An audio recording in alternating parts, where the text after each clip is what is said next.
Assalamu alaikum. My name is Sumbal Shehzadi.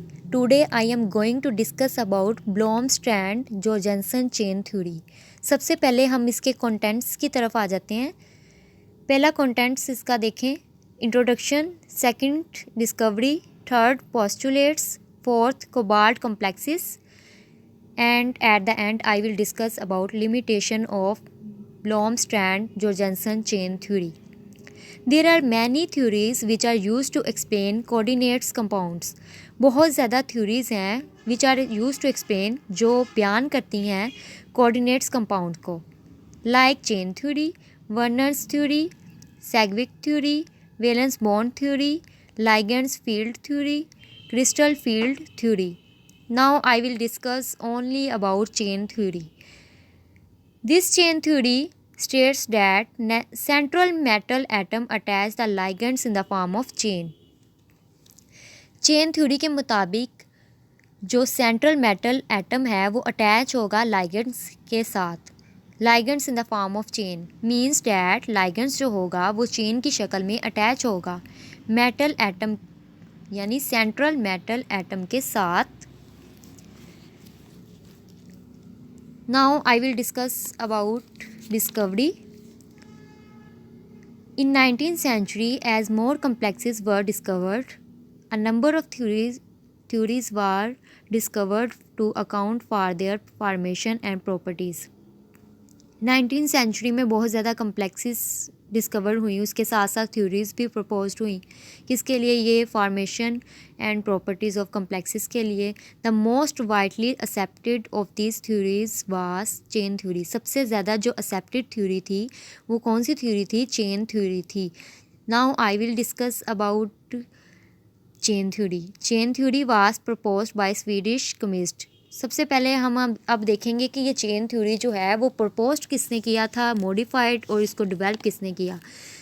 पहले तो इसको प्रपोज किया था स्वीडिश केमिस्ट ने, Christian Wilhelm Blomstrand, as modified and develop by Danish chemist Sophus Mads Jorgensen. पहले इसको प्रपोज किया स्वीडिश केमिस्ट ने, देन इसको मॉडिफाइड और डेवलप किया दानिश केमिस्ट ने.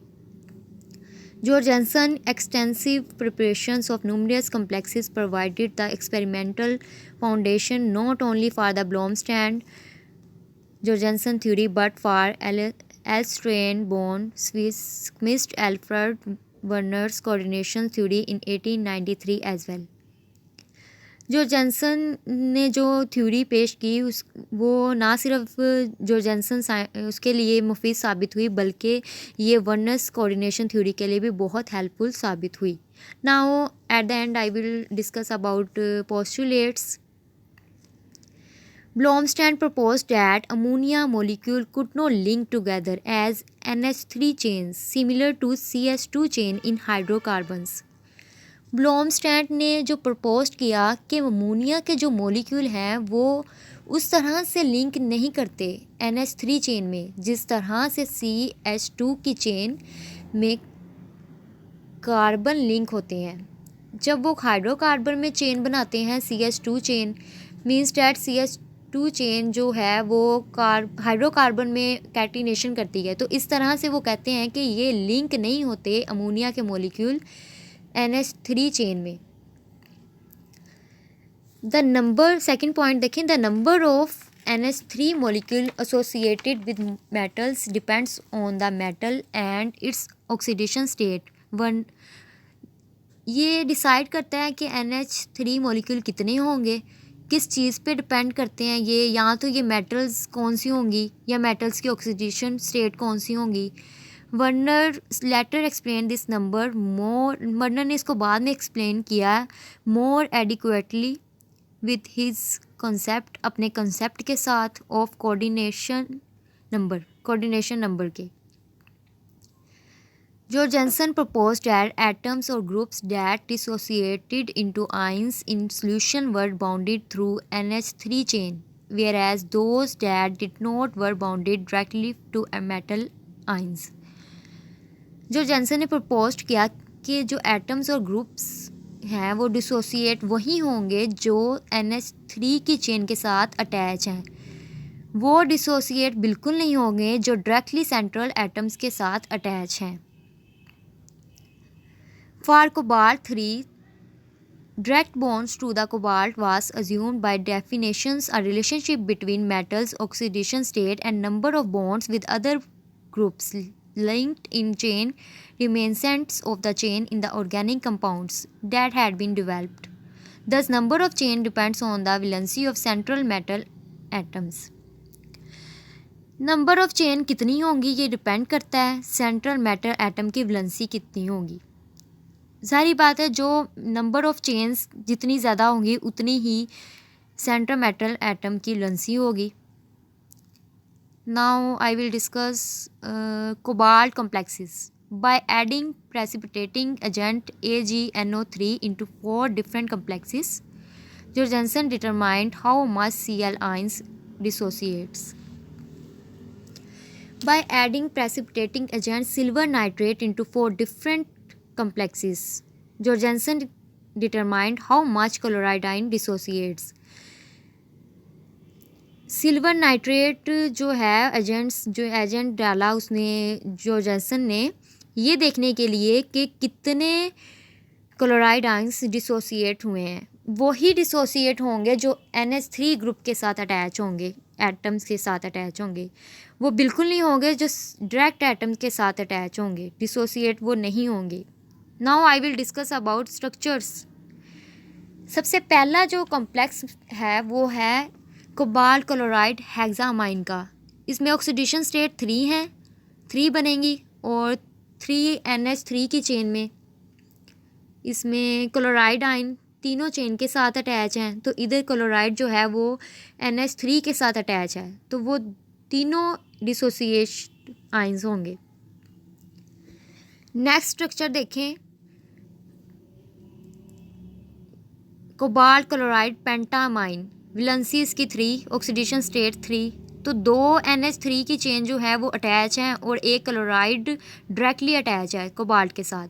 तो ज़ाहिर बात है जो NH3 के साथ डिसोसिएट्स करे होंगे, जो ग्रुप NH3 के साथ लगा है वही डिसोसिएट्स करेंगे, लेकिन जो डायरेक्टली अटैच है क्लोराइड के साथ वो बिल्कुल भी डिसोसिएट्स नहीं करेंगे। नेक्स्ट स्ट्रक्चर देखें, इधर भी देखें कोबाल्ट, ये नेक्स्ट स्ट्रक्चर जो है वो कोबाल्ट क्लोराइड टेट्रामाइन का है। इसमें देखें इधर सेकंड चेन में क्लोराइड डिसोसिएट होगा क्योंकि वो NH3 की चेन के साथ लिंक है उसका, लेकिन जो फर्स्ट और थर्ड पे जो क्लोराइड है वो डायरेक्टली कोबाल्ट के साथ अटैच है, तो वो डिसोसिएट नहीं होंगे। जो डायरेक्टली अटैच होंगे वो बिल्कुल भी डिसोसिएट नहीं होंगे, जैसे कि हमने पीछे पढ़ा है। नेक्स्ट देखें इसका स्ट्रक्चर, वो है कोबाल्ट क्लोराइड ट्राइअमाइन। ट्राइअमाइन में इधर भी सेम सिचुएशन है। ये देखें क्लोराइड जो है वो डायरेक्टली अटैच है, वो डिसोसिएट नहीं होंगे। जो NH3 के साथ क्लोराइड है उसको तो डिसोसिएट होना चाहिए था, इधर नहीं हुआ। क्यों नहीं हुआ ये बात जो है ब्लॉमस्टैंड भी नहीं इसको एक्सप्लेन कर पाया। बाद में ये काफ़ी ज़्यादा थ्योरीज आई, उसने इस बात को एक्सप्लेन किया कि ऐसा क्यों हुआ। ये जो है लिमिटेशन में आ गया, इसके लिमिटेशन में आ गया जॉर्जेंसन डज नॉट फाइंड। देखें लिमिटेशन इसकी, Jorgensen does not find the reason. Jorgensen जो है वो मालूम नहीं कर पाया इसकी रीज़न को। Why there is no precipitate, कि यहाँ पे प्रेसिपिटेट क्यों नहीं आए, formed in COCl3 3NH3। Second इसका लिमिटेशन ये था कि how nitrogen bond link with each other, कि नाइट्रोजन बॉन्ड जो है वो कैसे एक दूसरे के साथ लिंक किया है। नाइट्रोजन जैसे हम लिंक करते हैं, यानी कि जब बॉन्ड बनाते हैं तो इनको चाहिए कि वो वैलेंसी पूरी करे। तो कार्बन की चेन में जो कैटिनेशन होती है वो कार्बन अपनी वैलेंसी शो कर देता है, लेकिन इधर जब नाइट्रोजन लिंक बॉन्ड होते हैं तो वो अपनी वैलेंसी को पूरा ही नहीं कर पाते। तो इसी तरह ये जो जॉर्जेंसन था ये इसको एक्सप्लेन नहीं कर पाया, ये इसकी लिमिटेशन में आ गई। ये थी इसकी लिमिटेशन जिसकी वजह से ये चेन थ्योरी जो है वो प्रूफ किया गया चेन थ्योरी को। Thank you so much. अल्लाह हाफिज़।